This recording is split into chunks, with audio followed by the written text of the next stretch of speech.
ராஜேஷ், தொடர்ந்து நம்ம அண்மை செய்திகளை பார்த்துட்டு வரோம். இந்த விமான விபத்தில் சிக்கியிருந்தவர்கள் உயிருடனும் அல்லது காயத்துடனும் மீட்கப்பட்டு மருத்துவமனையில் சிகிச்சை பெற்று வருகிறார்கள். சடலமாகவும் பல பேரது சடலங்கள் மீட்கப்பட்டிருக்கிறது. தற்போதைய கள நிலவரம் அங்கு என்னவாக இருக்கிறது? விவரம்.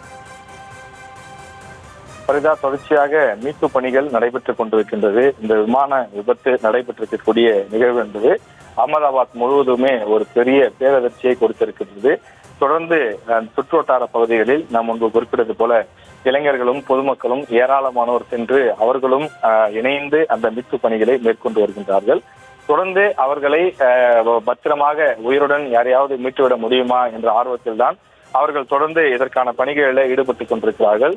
ஆனால் தொடர்ந்து அங்க இருக்கக்கூடிய நிலைமை என்பது மிகவும் மோசமாக இருக்கின்றது. காரணம், அந்த விமானம் வேகமாக அந்த கட்டிடத்தின் மீது மோதிய போது பெரும் சத்தத்தோடு அது வெடித்து சிதறி இருக்கின்றது. அப்படி வெடிக்கும் போது உள்ளே இருந்த பயணிகள், அவர்களது உடைமைகள், விமானத்தினுடைய பல பாகங்கள் ஆகியவையெல்லாம் வெடித்து தீக்கிரையாகி இருக்கக்கூடிய அந்த நிகழ்வையும் நாம் கண்முன்னே பல வீடியோக்கள் மூலமாக பார்த்து கொண்டிருக்கின்றோம். விமானி சில நிமிடங்கள் தொடர்ச்சியாக அந்த விமானத்தினுடைய நிலையை கட்டுக்குள் கொண்டு வருவதற்காக முயற்சி மேற்கொண்டதாகவும், ஆனால் அது பலனளிக்காமல் விமானம் தன்னுடைய கட்டுப்பாட்டை மீறி பயணித்ததாகவும் வெளியில் இருக்கக்கூடிய மற்ற அதிகாரிகள் அவரது முயற்சியை பற்றி குறிப்பிடுகிறார்கள். குறிப்பாக இது போன்ற நேரங்களில் இங்கிருந்து கட்டுப்பாட்டு அறையிலிருந்து தொடர்ந்து தகவல்கள் இரு தரப்பிலும் பரிமாறப்பட்டு கொண்டே இருக்கும். ஆனால் அந்த தொடர்பும் துண்டிக்கப்பட்டு விட்டதாக சொல்கின்றார்கள். ஆனாலும் அது குறித்த முழுமையான விவரங்கள் தற்போது வரை வெளியாகவில்லை. தற்போது அனைவருடைய கவனமும் இந்த அதில் இருக்கக்கூடிய அந்த விமானிகளை, அங்க இருக்கக்கூடிய பயணிகளை, அவர்களை பத்திரமாக மீட்பதற்கான அந்த முயற்சியில மட்டும்தான் ஈடுபட்டுக் கொண்டிருக்கிறார்கள். 110 பேர் அதிகாரப்பூர்வமாக அவர்கள் உயிரிழந்து விட்டார்கள் என்று அறிவிக்கப்பட்டிருக்கின்றது. மீதம் இருக்கக்கூடியவர்களுடைய நிலை என்னவானது என்பது குறித்து தொடர்ந்து அறிவிப்புகள் வந்து கொண்டிருக்கின்றது. பலரும் அருகில் இருக்கக்கூடிய அரசு மற்றும் தனியார் மருத்துவமனைகளில் அழைத்து சென்று அவர்கள் சிகிச்சைக்காக சேர்க்கப்பட்டிருக்கிறார்கள். அனைவருமே தீக்காயத்தில் படுகாயம் அடைந்திருக்கின்றார்கள். உடல் முழுவதும் கருகி போயிருக்கின்றது. சிலருக்கு பாதி இடங்கள், கை, கால் போன்றவை எல்லாம் கருகி இருக்கின்றது. இது போன்ற நிலையிலேதான் அவர்கள் மீட்கப்பட்டிருக்கிறார்கள். சுற்றுவட்டார பகுதியில் இருக்கக்கூடிய மக்களும் பேரதிர்ச்சியில் இருப்பதை அவர்கள் ஊடகங்கள் மூலமாக பேட்டிகள் கொடுக்கும் போது தெரிய வருகின்றது. தொடர்ந்து இந்த விமானம் ஏதேனும் சதிச்செயல் நடத்தப்பட்டதா அல்லது இதில் இருக்கக்கூடிய தொழில்நுட்ப கோளாறு கண்டுபிடிக்காமல் விடப்பட்டதா என்ற ஒரு பலத்த சந்தேகமும் எழாமல் இல்லை.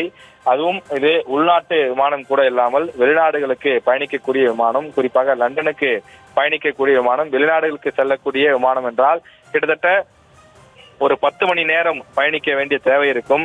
எனவே இடையிலே நிறுத்த முடியாது. எனவே 10 மணி நேரம் பயணிக்கக்கூடிய விமானத்திற்கு தேவையான அத்தனை விஷயங்களும் ஏற்கனவே 1க்கு 3 முறை சரிபார்க்கப்பட்டு அதன் பிறகுதான் அந்த விமானம் இயக்குவதற்கு அனுமதிக்கப்படும். எனவே இதையெல்லாம் மீறி அந்த தவறு எப்படி நிகழ்ந்தது என்பதுதான் ஒரு பெரிய அதிர்ச்சியான விஷயமாக இருக்கின்றது. ஏர் இந்தியா தரப்பிலும் முதற்கட்டமாக தகவல் தெரிவிக்கப்பட்டது. அதன் பிறகு அவர்கள் தரப்பிலிருந்தும் இதுவரை எந்தவிதமான மற்ற அதிகாரப்பூர்வ தகவல்கள் எதுவும் தெரிவிக்கப்படவில்லை. இதில் பயணித்த பலருடைய இந்த நிலை மோசமாக இருப்பதாக முதற்கட்டமாக தெரிவித்திருந்தார்கள். கிட்டத்தட்ட 37 ஆண்டுகளுக்கு பிறகு அகமதாபாத்தில் மீண்டும் இது போன்ற ஒரு கோர சம்பவம் நடைபெற்றிருப்பதாக தொடர்ந்து அங்கிருந்து வரக்கூடிய செய்திகள் தெரிவிக்கின்றன. ஏற்கனவே இந்தியாவில் பல இடங்களில் இது போன்ற விபத்துக்கள் ஏற்பட்டிருக்கிறது. 1973 டெல்லியில் ஏர் இந்தியா விமானம் விபத்து ஏற்பட்டு அதில் 48 பேர் பலியானார்கள். 1976 இதே போலத்தான் இந்தியன் ஏர்லைன்ஸ் விமானம் விபத்துக்குள்ளாகி அப்போது 95 பேர் பலியானார்கள். அதன் பிறகு 2 ஆண்டுகள் கழித்து 1978 மும்பையில் ஏற்பட்ட அந்த விபத்து, மும்பையிலிருந்து புறப்பட்டு துபாய் சென்ற ஏர் இந்தியா விமானம் அந்த விமானியினுடைய அறையிலிருந்து விமான கருவி செயலிழந்த காரணத்தால் விபத்துக்குள்ளானது. அந்த கோர விபத்தில் 213 பேர் உயிரிழந்திருந்தார்கள். அதனைத் தொடர்ந்து 1982 கூட இதே மாதிரியான ஒரு விபத்து ஏற்பட்டிருக்கின்றது.